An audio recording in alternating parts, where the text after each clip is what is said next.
Setelah beberapa waktu lalu tuh memang sulit sekali mencari minyak goreng. Lalu apakah memang ada pihak yang menahan distribusi demi mendapatkan keuntungan lebih begitu Pak?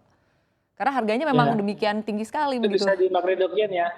Kalau misalnya ada jeda waktu yang cukup lama, mungkin memang barangnya berarti tidak ada, apakah di produsen ataupun distributor ataupun di agen maupun di pengecer. Tapi ketika serta merta barangnya hadir di pasar, berarti barangnya ada kan.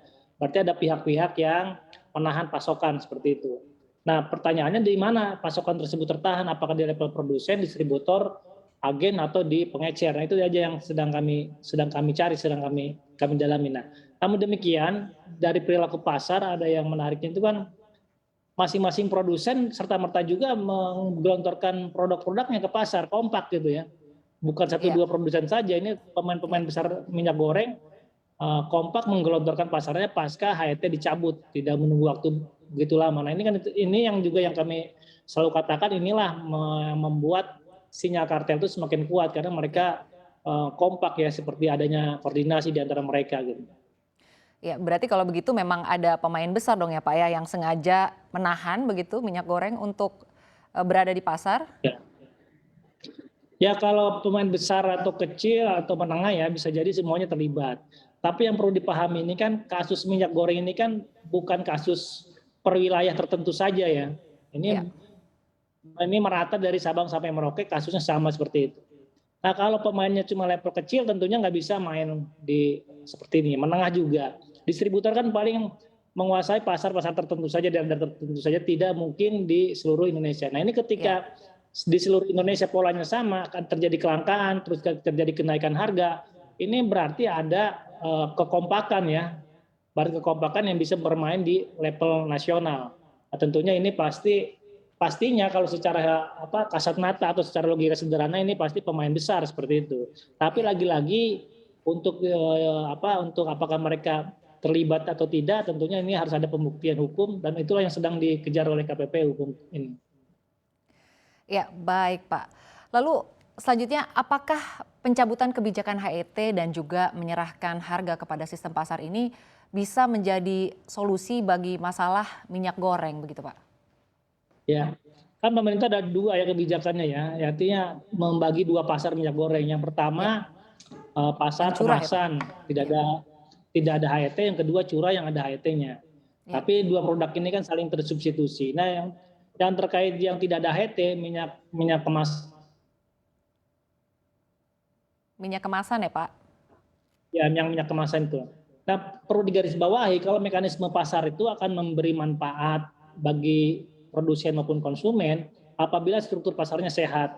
Artinya ada posisi tawar yang sama antara produsen dan konsumen. Sehingga ada persaingan, konsumen bebas memilih produk dan segala macam, makanya harga yang diperoleh konsumen adalah harga yang wajar. Namun demikian ketika struktur pasarnya itu relatif oligopoli seperti di minyak goreng di mana pemainnya itu tidak lebih dari 5 produsen besar yang menguasai lebih dari 60% pangsa pasar minyak goreng, tentunya ini posisi dominan ya, tidak seimbang antara posisi tawar antara produsen dan konsumen.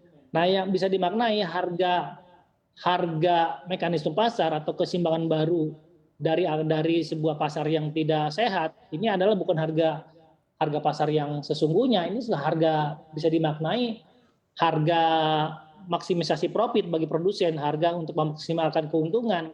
Artinya Ya. surplus produsen akan dinaikkan setinggi-tingginya, sementara surplus konsumen akan berkurang karena konsumen juga tidak ada pilihan untuk berpindah ke produk lain.